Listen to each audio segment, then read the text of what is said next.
Bonjour tout le monde, j'espère que vous allez bien. Donc aujourd'hui, on va s'éloigner un peu du business brut en ligne et on va parler de sécurisation de nos données. Donc que ce soit données de business ou données personnelles.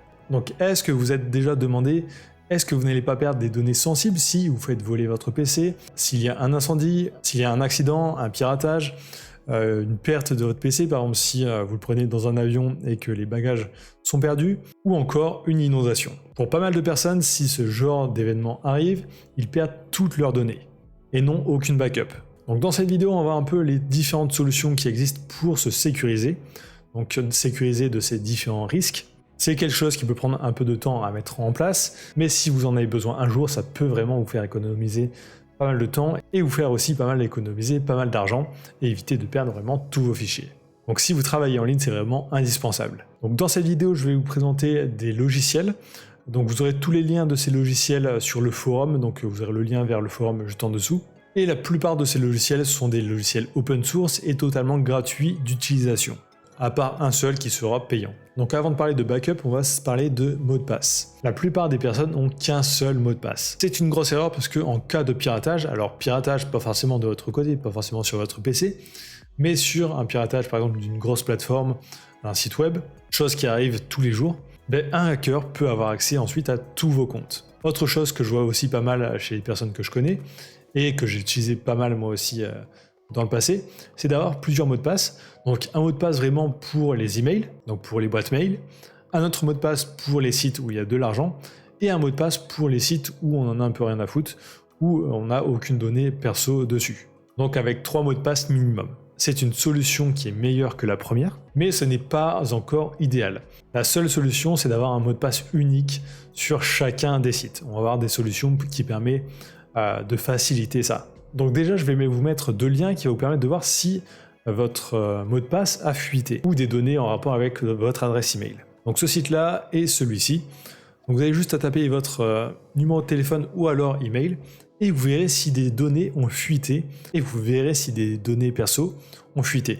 Alors ça, il va vous montrer juste sur quelques grosses failles qui sont assez connues, mais pas sur les petites. Donc si vous ne trouvez rien, ça ne veut pas dire qu'il n'y en a aucune, mais il y a de grandes chances que votre compte soit dessus. Donc la solution vraiment, c'est de compartimenter ces comptes, donc d'avoir un mot de passe différent pour chaque compte. Donc pour ça, le faire mentalement, ça serait impossible. Donc la solution, c'est d'utiliser un gestionnaire de mots de passe. Donc des gestionnaires de mots de passe, il y en a pas mal. Alors il y en a pas mal aussi qui sont connus, mais qui sont payants, ou alors limités à 50 mots de passe. Donc 50 mots de passe sur Internet, c'est vraiment rien du tout. Donc ça, évitez ce genre de service, à moins de vouloir payer. Et aussi, quand vous payez, vos mots de passe sont stockés chez quelqu'un, donc vous ne savez pas qu'est-ce que ces personnes font avec vos mots de passe. Peut-être qu'ils les partagent à un gouvernement, donc si vous avez des données sensibles, ça peut être assez contraignant. Donc pour moi, la meilleure solution, c'est d'avoir un logiciel open source qui est totalement gratuit, et là, dans ce cas-ci, par exemple avec KeePass, qui est totalement offline, donc rien n'est stocké sur un serveur. Donc bien sûr, c'est à vous ensuite de sécuriser ce KeePass. Donc l'avantage, c'est que vous avez besoin juste de retenir un seul mot de passe, qui vous donnera accès ensuite à tous vos mots de passe. Alors bien sûr, ce mot de passe, ne le mettez pas en clair sur votre PC, gardez-le vraiment privé. Donc KeePass, c'est l'une des solutions les plus connues. Autre solution aussi open source, mais là, je ne sais pas si c'est stocké en ligne ou pas, je ne l'ai jamais utilisé, c'est Bitwarden. Donc c'est open source aussi, mais je crois que c'est un peu stocké chez eux, à moins de créer, je crois, votre propre serveur, mais je ne suis pas sûr. Ensuite, chose pour sécuriser encore plus vos comptes, c'est d'utiliser la double authentification, en tout cas sur les sites où vous avez des données sensibles ou alors les sites où vous avez de l'argent. Double authentification, ça peut être par SMS. Alors SMS, c'est pas terrible si vous partez à l'étranger, que vous voyagez, quelquefois vous ne captez pas aussi, donc ça peut être problématique. La solution la plus utilisée, c'est d'avoir une application d'authentification, donc sur un téléphone souvent. Donc par exemple Google Authentificator ou alors une solution open source, là c'est AEGIS Authentificator qui permet aussi de protéger par exemple avec son empreinte digitale, celui-ci. Donc celui-ci par exemple je trouve qu'il est beaucoup mieux que Google Authentificator. Et autre solution aussi, c'est d'avoir une clé physique qui permet la double authentification. Donc c'est des sortes de petites clés USB où vous avez juste un bouton pour appuyer quand vous voulez vous connecter. Donc ça, c'est vraiment pour les personnes qui ont un peu d'argent à mettre. Donc voilà pour la sécurisation de vos mots de passe et comptes en ligne. Maintenant, on va parler de backup et de sécurisation de vos données.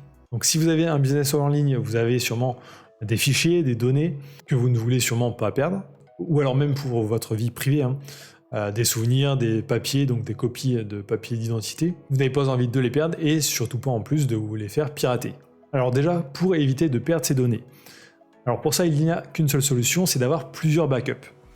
Par exemple, vous avez votre PC, vous avez un disque dur à côté, ou SSD, et aussi une copie de ce disque dur. Et surtout, ne pas les stocker au même endroit. Au moins avoir un disque dur qui est stocké à un autre endroit. Par exemple, moi j'ai mon PC, j'ai un SSD que je garde vraiment près de moi, et j'ai une copie de ce SSD qui est stocké chez de la famille.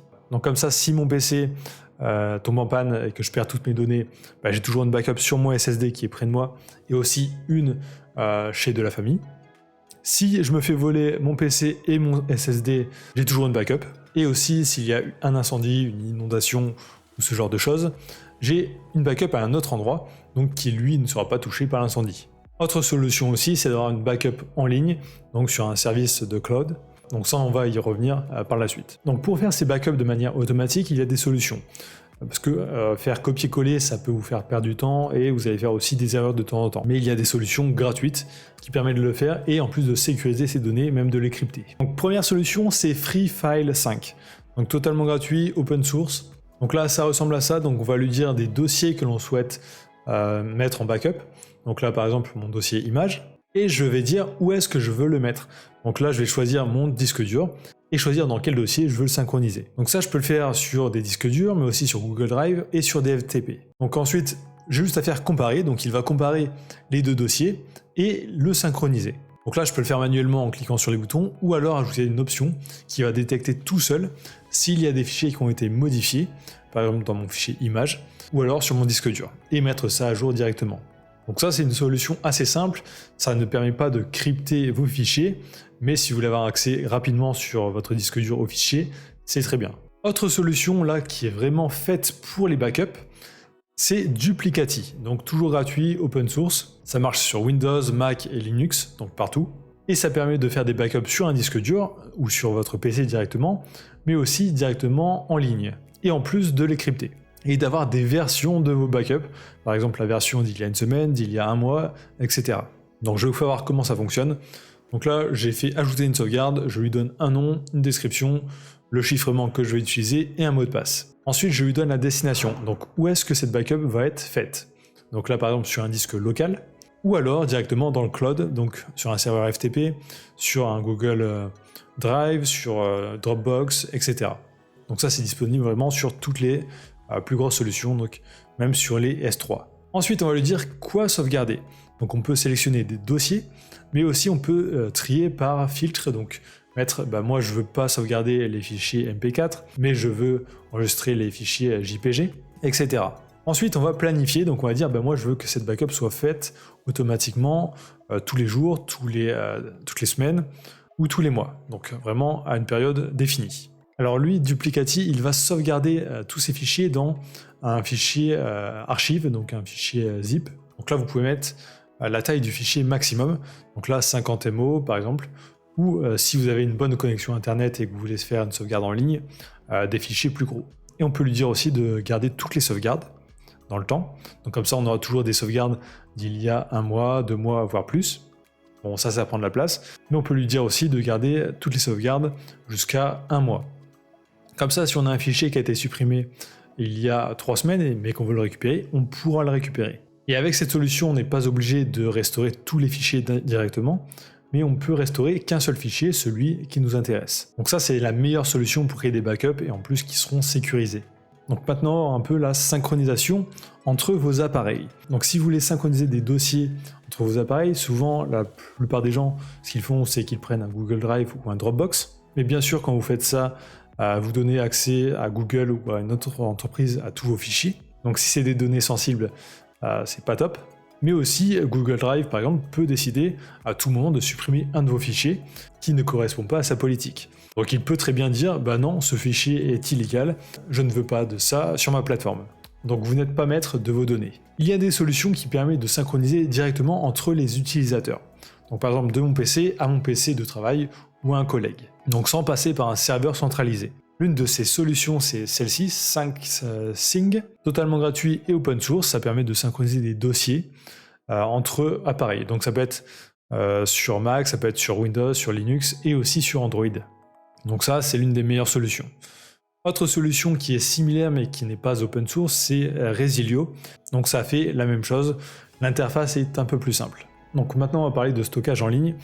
Donc si vous êtes en France, que vous ne bougez jamais, les stockages locaux peuvent très bien suffire. Par contre, si vous partez souvent à l'étranger, que vous travaillez depuis l'étranger, que vous êtes digital nomade par exemple, là c'est un peu plus problématique. Donc les solutions en ligne peuvent être une bonne solution aussi de backup. Mais on n'est jamais maître de nos données. Mais ce que l'on peut faire, nous, pour que ça soit illisible à l'entreprise qui stocke ces données, c'est de crypter ces données. Donc première solution, c'est Duplicati pour faire vraiment des backups. Mais si on veut utiliser le cloud, pas forcément pour des backups, mais pour stocker des fichiers et y avoir accès rapidement, il y a d'autres solutions, par exemple comme Cryptomator, qui est gratuit, en tout cas gratuit sur PC, mais sur Android, vous devez payer 10 € pour y accéder. Celui-ci, ça permet de créer des conteneurs qui seront chiffrés. Donc en gros, sur votre PC, vous, le dossier et les fichiers seront bien clairs, donc normal. Mais par contre, sur le cloud, vos fichiers auront des noms comme ça cryptés, et aussi le contenu du fichier sera crypté. Donc l'hébergeur n'aura aucune idée de qu'est-ce que vous mettez comme fichier dessus. Et aussi, si vous faites pirater, le pirate n'aura jamais accès à vos fichiers. Donc ça peut être une bonne solution. Autre solution que j'aime bien utiliser, moi, c'est Mountainduck. Alors, Mountainduck, ça permet en fait de monter vos clouds comme si c'était une clé USB, donc comme si c'était un disque local. Donc vous pouvez ensuite aller dans votre Google Drive avec l'explorateur de fichiers Windows par exemple. Et c'est compatible avec des dizaines de clouds. Et moi ce que j'aime bien aussi, c'est que Cryptomator est intégré à ce logiciel, donc on peut directement crypter nos fichiers dedans. Alors cette solution par contre n'est pas open source et n'est pas gratuite. Je crois que c'est 35 € pour avoir accès à vie, je crois. Mais perso, c'est une solution que j'aime bien. Donc justement, maintenant, on va parler de cryptage ou chiffrage de vos fichiers. Donc première solution, c'est Cryptomator. Donc on a vu, on peut crypter des fichiers sur un stockage en ligne directement. Mais aussi, cette solution peut fonctionner sur un disque dur. Donc ça fonctionne de la même façon. Autre solution gratuite, ça peut être setzip. Donc ça permet de créer un conteneur, par exemple un fichier zip ou un fichier 7z, qui est la même chose, et de mettre un mot de passe dessus, comme ça personne ne peut y accéder. Autre solution aussi, et qui est à mon avis la plus utilisée, c'est VeraCrypt, donc une solution open source et gratuite, qui permet de créer des conteneurs chiffrés, mais aussi de chiffrer carrément tout un espace disque. Donc par exemple toute une clé USB. Donc comme ça, si vous vous faites voler votre disque dur, le voleur ne pourra jamais accéder à vos fichiers. Par contre, cette solution n'est pas très adaptée pour le stockage en ligne. Maintenant que l'on a vu comment stocker et gérer nos données et aussi nos mots de passe, on va une dernière chose, c'est sécuriser un peu notre connexion. Alors si vous êtes quelque part où il n'y a aucun voisin à plusieurs centaines de mètres, là je crois qu'il n'y aura aucun problème. Mais par contre, si vous vous connectez souvent à des réseaux publics, par exemple si vous travaillez souvent dans des cafés, que vous voyagez pas mal ou que vous partagez votre connexion Wi-Fi avec des inconnus, donc par exemple moi c'est le cas actuellement, je suis dans un appartement où toute la connexion Wi-Fi est partagée avec tous les appartements. Donc ça, s'il y a un hacker qui veut s'intéresser à ça, il peut facilement vous pirater et vous voler vos mots de passe. Alors pour ça, la solution qui peut être assez intéressante, c'est d'utiliser un VPN. Mais je pense que c'est une solution que vous connaissez déjà tous, vu le nombre de publicités que l'on voit sur les vidéos YouTube. Donc voilà un peu différentes solutions pour sécuriser vos données. Donc bien sûr, ce n'est pas les seules solutions et les seules failles, mais déjà rien que ces quelques conseils vous éviteront des piratages et des pertes de données qui peuvent vous coûter cher. Donc n'hésitez pas à me dire dans les commentaires si vous connaissez d'autres solutions. Donc voilà, j'espère que ça aidera quelques personnes. Donc si vous êtes arrivé jusqu'ici dans la vidéo, tapez backup dans les commentaires, ça me permet de voir si les gens regardent bien jusqu'au bout les vidéos, et ça m'aide aussi énormément pour le référencement.